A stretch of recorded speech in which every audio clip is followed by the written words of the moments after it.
Alright, osibeyo teatral kwa media nkubuzaako mu biti ebyenjawulo byonna gy'oli gy'ogezaako okukakkalabiza emirimu gye egy'enjawulo nkubuzaako ne nsaba Mungu akumalire byonna ebyo byetaago byo okitegeera.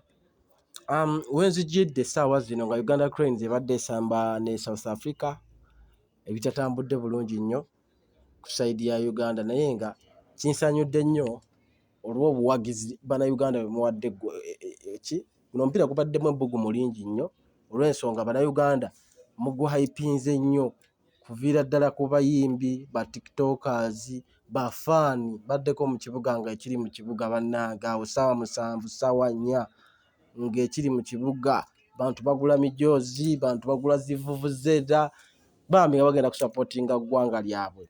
Ekintu nno ekinsanyusizza ennyo, I think it is a very good thing towards the sports arena, and I would like to thank bannayuganda mwenna kyemukoze kyamaanyi yadde eby'omupiira bizibu. Empiira nno bintu bizibu nnyo, omupiira era nze nakisuubidde kuba love ebadde nnyingi nnyo nze ate nina endowooza yange ekintu bwe nkyagala ennyo mwana kiyituuka ne kikola kindisappointinga. Love ebadde nnyingi nnyo Abanyuganda mulaze omukwano ku luno omulundi, abagenze supportinga babadde bangi okitegeera, naye tebitambudde bulungi, gwodde 2-0, naye ekirungi twakwalifyinga dda naye abakeddeyo abagenze muvudde muri disappointed, naye nga nze njagala kusooka kwebaza abo abayimbi naddala nga nalabako Pia Pounds awo, nalaba tiktok bakoko ba Agatha, ba tiktok bangi abakoze challenge mu kayimba ako gondi ke yakola Pia Pounds. Mbebaza abagenze ne musupporting omupiira, n'abo abawulira ng'essaawa zino muli disappointed temuggwaamu maanyi bannange, tutandika butandisa bana twongere basupportinga, twongere bongezi bawa buwagizi bawagira okitegeera, tujja kumuvinga nawe tulabe nga tusobola okuba nga tukola ki nga tuvaawo. Era of course sagala kwerabira, njagala nsooke mbajjukize ku kivulu kya Motyo mu Balanguzi kiriyo nga 13 Lugogo Kuma Showgrounds awo, okuyingira emitwalo egi ordinary okitegeera, VIP mitwalo 10 is it ne table y'emiliyoni 3. Omulala ye Big Eye Star Boss, Big Eye mwana nzalwa yeekazo okitegeera. Big Eye nno naye yakolako awo concerts ezasooka, yasooka n'akubako ekaze waawe gyazaalwa ku kisaawe, n'amala n'ajjako yakuba ku Freedom City, yakubako wano bwayisaawo La Grandi, kati ku luno yazze ali Lugogo Cricket Oval. Bali tugende tuwagire Big Eye. Tickets ze kweziri ku app ya Airtel okitegeera, osobola okgenda n'oba ng'ogula mpola Alibad tickets eri ku mutwalo, mwabagula kati mutwalo okitegeera, naye nga anaasalawo gulya wali ku mulyango egenda kuba ye 2. Big Eye ono tumuwagire, asajja bano badde mu industry okumala ebbanga.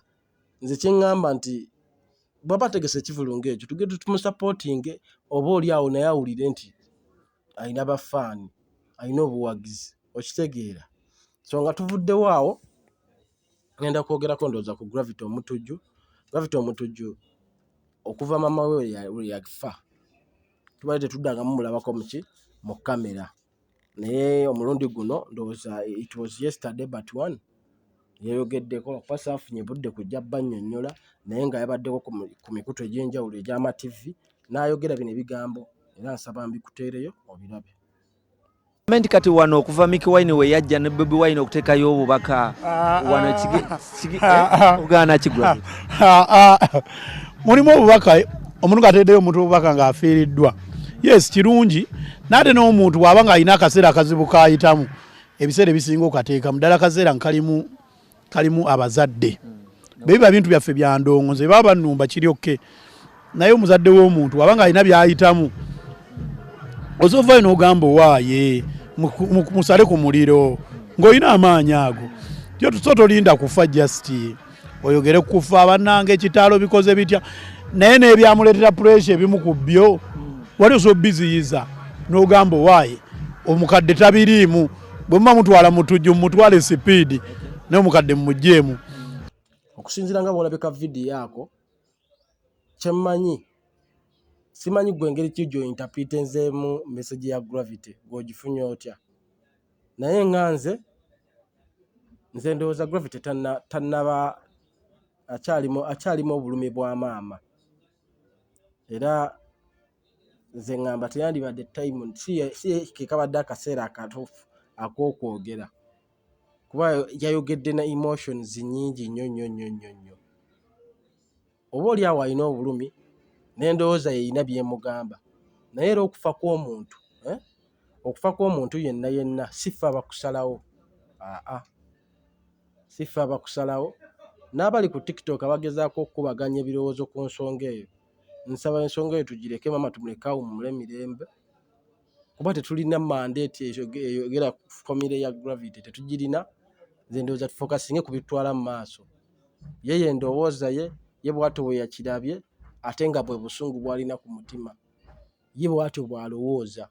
Naye okufa kw'omuntu Katonda waffe yakola ki? Yasalawo. Okitegedde? Katonda yasalawo. So naye story eri awo bwetyo. Nalabako awo ne story ya Pastor Bugingo.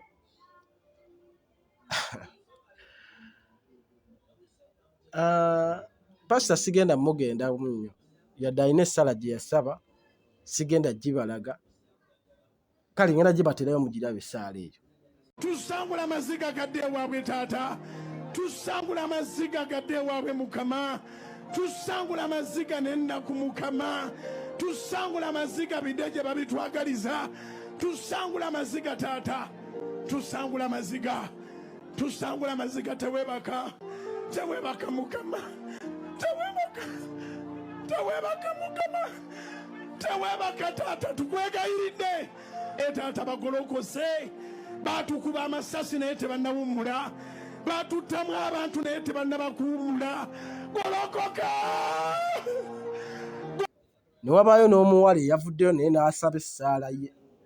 Balabire ku Bugingo taata lw'okubanja Pentagoni, yensonga lwaki atukonjera, yensonga lwaki atuwayira taata. Twasonda akasente kaffe mu bulumi obw'ekitalo taata, nga twagala okuzimba ennyumba yo taata, ne tukwasa Bugingo, ne tumukwasa amaanyi gaffe taata.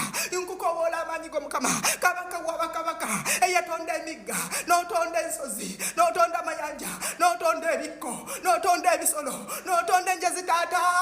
Mutwale Bugingo omutujje mu Mukama kabaka w'abakabaka, tetukyasobola kudiringa naye. Amaziga gatuyitamu, emirambo gyaleese gimala taata. Asabaana b'abantu ali ku musaayi gwa Sitaani, mwatulimbira taata mu Bayibuli ye ekitiibwa taata. Bugingo yayokya Bayibuli taata, Bugingo yeegaana empeta taata, Bugingo musajja mu binyo taata. Kyemmanyi omulaba, mulaga amanyi ag'ekitalo, mulaga obuyinza bwo, mwejjeeko taata. Avugamaganya erinnya lyo, avumaganya obwakabaka bwo, avumaganya ekitiibwa kyo taata. Laga obuyinza bwo, laga ekitiibwa kyo taata. Otuwonye Bugingo, mutwale munnange omutujje mu taata. Tukoye taata, ekimala Mukama. Tumukoye okukuswaza, okukulabirira, okukukonjera taata, olw'okuba ebibi bye taata, olw'okuba tulina maanyi taata, tetulina buyinza taata, naye nga tulinaawe kabaka w'abakabaka osobola okukikola.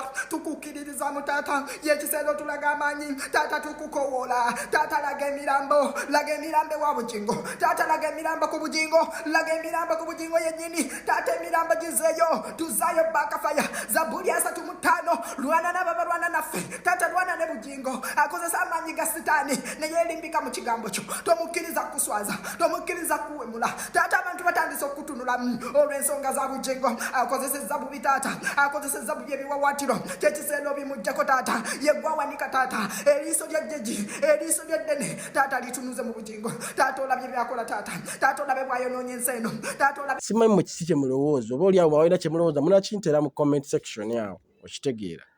Tofa byebyo bitambula, buli omu yavuddeyo ne opinions ez'enjawulo. Ndaba ne Bebekulu naye bali mu sides ezimu zirimu mukuba, zirimu musabula okusinziira ku byeyogedde. Naye kyenjagala tulowoozeeko ffenna kye batufokasingako. Ffenna buli omu alina endowooza ye, ye endowooza ye bwetyo bw'emugamba. Era kye mbasaba muleme mumalirako nnyo budde, eby'okukola bingi, eby'okupushinga bingi. Abali mu struggle ebyokustrugglingirako bye tulina oddaga abantu bye tulina otambulira mu bingi okusinga Bebe Cool. Si y'ensonga ate naye alina mandate y'okulowooza nga bwakola ki bwalowooza. Nze saagala tube nga tuli mu kuwagira abantu obanga tuli mu struggle yaffe twegamba abatali mu struggle tubanyigiriza olw'okuba tebali mu struggle.